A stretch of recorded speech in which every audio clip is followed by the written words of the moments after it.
नमस्ते मित्रों, आज हम जानेंगे वास्तव में वैज्ञानिक ऋषि मुनि ही थे जिनके द्वारा दिव्य आविष्कार किए गए। भारत की धरती को ऋषि मुनि सिद्ध और देवताओं की भूमि के नाम से पुकारा जाता है। भारत को विश्व गुरु भी कहा जाता है। यह कई तरह के विलक्षण ज्ञान व चमत्कार से पटी पड़ी है। सनातन धर्म वेदों का मानता है। प्राचीन ऋषि मुनि के घोर तप, कर्म, उपासना, संयम के जरिए वेदों में छिपे इस गूढ़ ज्ञान व विज्ञान को ही जानकर हजारों साल पहले कुदरत से जुड़ी कई रहस्य उजागर करने के साथ कई आविष्कार किए व युक्तियां बताई। ऐसे विलक्षण ज्ञान के आगे आधुनिक विज्ञान भी नतमस्तक होती है। कई ऋषि मुनियों ने तो वेदों का मंत्र शक्ति व को कठोर योग व तपोबल से साध कर ऐसे अद्भुत कारनामों को अंजाम दिया है कि बड़े बड़े राजवंश व महाबली राजाओं को भी झुकना पड़ा। सबसे पहले भास्कराचार्य के बारे में जानेंगे। आधुनिक युग में धरती की गुरुत्वाकर्षण शक्ति पदार्थ को अपनी ओर खींचने की शक्ति की खोज का श्रेय न्यूटन को दिया गया जाता है, किंतु बहुत कम लोग जानते हैं कि गुरुत्वाकर्षण का रहस्य न्यूटन ने नहीं, सदियों पहले भास्कराचार्य ने उजागर किया था। भास्कराचार्य ने अपने सिद्धांत शिरोमणि ग्रंथ में पृथ्वी के गुरुत्वाकर्षण के बारे में लिखा है कि पृथ्वी आकाशीय पदार्थों को विशिष्ट शक्ति से अपनी ओर खींचती है। इसी वजह से आसमानी पदार्थ पृथ्वी पर गिरता है। दूसरा, आचार्य कनाद। कनाद परमाणु अवधारणा के जनक माने जाते हैं। आधुनिक दौर के अणु विज्ञान जॉन डाल्टन के भी हजारों साल पहले महर्षि कनाद ने यह रहस्य उजागर किया कि द्रव्य के परमाणु होते हैं। उनके अनासक्त जीवन के बारे में यह रोचक मान्यता भी है कि किसी काम से बाहर जाते तो घर लौटते वक्त रास्तों में पड़ी चीज़ों या अन्न के कणों को बटोर कर अपना जीवन यापन करते थे, इसलिए उनका नाम कनाद भी प्रसिद्ध हुआ। ऋषि विश्वामित्र। ऋषि बनने से पहले विश्वामित्र क्षत्रिय थे। वशिष्ठ से कामधेनु गाय को पाने के लिए युद्ध में मिली हार के बाद तपस्वी हो गए। विश्वामित्र ने भगवान शिव से अस्त्र विद्या पाई। इसी कड़ी में माना जाता है कि आज के युग में प्रचलित प्रक्षेपास्त्र या मिसाइल प्रणाली हजारों साल पहले विश्वामित्र ने ही खोजी थी। ऋषि विश्वामित्र ही ब्रह्म गायत्री मंत्र का दृष्टा माने जाते हैं। विश्वामित्र का अप्सरा मेनका पर मोहित होकर तपस्या भंग करना भी प्रसिद्ध है।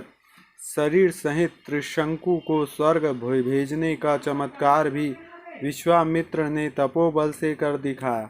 हाँ, ऋषि भारद्वाज। आधुनिक विज्ञान के मुताबिक राइट बंधुओं ने वायुयान का आविष्कार किया। वही हिंदू धर्म की मान्यता के मुताबिक कई सदियों पहले ही ऋषि भारद्वाज ने विमान शास्त्र के जरिए वायुयान को गायब करने के असाधारण विचार से लेकर एक ग्रह से दूसरे ग्रह व एक दुनिया से दूसरी दुनिया ले जाने के रहस्य उजागर किए। इस तरह ऋषि भारद्वाज को वायुयान का आविष्कारक माना जाता है। फिर है गर्ग मुनि। गर्ग मुनि नक्षत्रों के खोजकर्ता माने जाते हैं, यानी सितारों की दुनिया के जानकार। ये गर्ग मुनि ही थे जिन्होंने श्री कृष्ण व अर्जुन के बारे में नक्षत्र विज्ञान के आधार पर जो कुछ भी बताया वह पूरी तरह सही साबित हुआ। कौरव पांडव के बीच महाभारत युद्ध विनाशक रहा। इसके पीछे वजह थी कि युद्ध के पहले पक्ष में तिथि क्षय होने के 13वें दिन अमावस्या थी। इसके दूसरे पक्ष में तिथि क्षय थी। पूर्णिमा 14वें दिन आ गई और उसी दिन चंद्र ग्रहण था। तिथि नक्षत्रों की यही स्थिति व नतीजे गर्ग मुनि जी ने पहले बता दिए थे। महर्षि सुश्रुत ये शल्य चिकित्सा विज्ञान यानी सर्जरी के जनक व दुनिया के पहले शल्य चिकित्सा सर्जन माने जाते हैं। वे शल्य कर्म या ऑपरेशन में दक्ष थे। महर्षि सुश्रुत द्वारा लिखी गई सुश्रुत संहिता ग्रंथ में शल्य चिकित्सा के बारे में कई अहम ज्ञान विस्तार से बताया है। इसमें सुई, चाकू व चिमटे जैसे तकरीबन 125 से ज़्यादा शल्य चिकित्सा के जरूरी औजारों के नाम, 300 तरह की शल्य क्रिया व उसके पहले की जाने वाली तैयारी जैसे उपकरण, उबालने आदि के बारे में पूरी जानकारी बताई गई है। जबकि आधुनिक विज्ञान ने शल्य क्रिया की खोज तकरीबन 4 सदी पहले ही की थी। माना जाता है कि महर्षि सुश्रुत मोतियाबिंद, पथरी, हड्डी टूटना जैसे पीड़ाओं के उपचार के लिए भी शल्य कर्म यानी ऑपरेशन करने में माहिर थे। यही नहीं, वे त्वचा बदलने की शल्य चिकित्सा भी करते थे। आचार्य चरक संहिता जैसा महत्वपूर्ण आयुर्वेद ग्रंथ रचने वाले आचार्य चरक आयुर्वेद विशेषज्ञ व त्वचा चिकित्सा भी बताए गए हैं। आचार्य चरक ने शरीर विज्ञान, गर्भ विज्ञान, औषध विज्ञान के बारे में गहन खोज की। आज के दौर में सबसे ज़्यादा होने वाली बीमारियों जैसे डायबिटीज, हृदय रोग व क्षय रोग के निदान व उपचार की जानकारी बरसों पहले ही उजागर कर दी। पतंजलि आधुनिक दौर के जानलेवा बीमारियों से एक कैंसर के कर्क रोग का आज उपचार संभव है, किंतु कई सदियों पहले ही ऋषि पतंजलि ने कैंसर को भी रोकने वाला योग शास्त्र रचकर बताया कि योग से कैंसर का भी उपचार संभव है। बौद्ध ध्यान भारतीय त्रिकोण मितिज्ञ के जाने जाने वाले जाते हैं। कई सदियों पहले की तरह तरह के आकार प्रकार की यज्ञ वेदियां बनाने की त्रिकोणमितियां रचना पद्धति बौधायन ने खोजी थी। 2 समकोण समभुज चौकोर के क्षेत्रफलों का योग करने पर जो संख्या आएगी उतने क्षेत्रफल का समकोण समभुज चौकाने बनाने और आकृति का इसके क्षेत्रफल के समान के वृत्त के बदलाव, इस तरह कई मुश्किलें सवाल को जवाब बौधायन ने आसान बनाया। और एक चीज़ और बताऊं, शून्य का आविष्कार भी भारत में हुआ था। भारत के ऋषि मुनियों ने कई वर्ष पहले ही ग्रंथों में शून्य के बारे में वर्णन किया है। आप देख सकते हैं, कई ग्रंथों में मिल जाएगा आपको। महर्षि दधीची महातपोबली और शिव भक्त ऋषि थे। संसार के लिए कल्याण व त्याग की भावना रखा। वृत्तासुर का नाश करने के लिए अपनी अस्थियां का दान कर महर्षि दधीची पूजनीय व सराहनीय हैं। इस संबंध में पौराणिक कथा है कि एक बार देवराज इंद्र की सभा में देव गुरु बृहस्पति आए। अहंकार से चूर इंद्र गुरु बृहस्पति के सम्मान में उठकर खड़े नहीं हुए। बृहस्पति ने इसे अपना अपमान समझा और देवताओं को छोड़कर चले गए। देवताओं को विश्व रूप में अपना गुरु बनाकर काम करना चलाना पड़ा, किंतु विश्वरूप देवता ने छिपकर असुरों को भी यज्ञ भाग दे देते थे।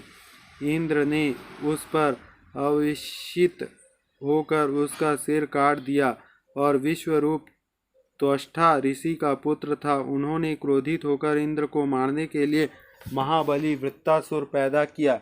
वृत्तासुर के भय से इंद्र अपना सिंहासन छोड़कर देवताओं के साथ इधर उधर भटकते हुए फिरे। ब्रह्मदेव ने वृत्तासुर को मारने के लिए अस्थियों का व्रज बनाने का उपाय बताकर देवराज इंद्र को तपोबली महर्षि दधीची के पास उनकी हड्डियां मांगने के लिए गए। तब महर्षि ने प्रार्थना करने पर तीनों लोगों की भलाई के लिए उन्होंने अपनी अस्थियां दान की थी। महर्षि अगस्त वैदिक मान्यताओं के मुताबिक मित्र और वरुण देवता का दिव्य तेज यज्ञ कलश से मिलने से उसी कलश के बीच में तेजस्वी महर्षि अगस्त प्रकट हुए। महर्षि अगस्त घोर तपस्वी ऋषि थे। उनके तपोबल से जुड़ी पौराणिक कथाएं हैं कि एक बार जब समुद्र राक्षसों से प्रताड़ित होकर देवता महर्षि अगस्त के पास सहायता के लिए पहुँचे तो महर्षि ने देवताओं के दुखों को दूर करने के लिए समुद्र का सारा जल पी गया था। इसके सारे राक्षसों का अंत हुआ। कपिल मुनि भगवान विष्णु के 24 अवतारों में से एक अवतार माने जाते हैं। इनके पिता कर्दब ऋषि थे।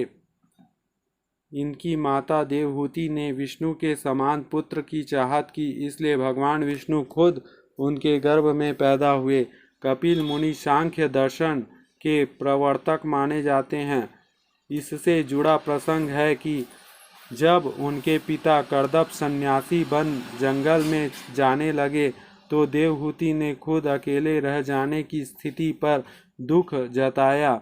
इस पर ऋषि कर्दब देवहूति को इस बारे में पुत्र से ज्ञान मिलने की बात कही। वक्त आने पर कपिल मुनि ने ज्ञान माता को दिया, वही सांख्य दर्शन कहलाता है।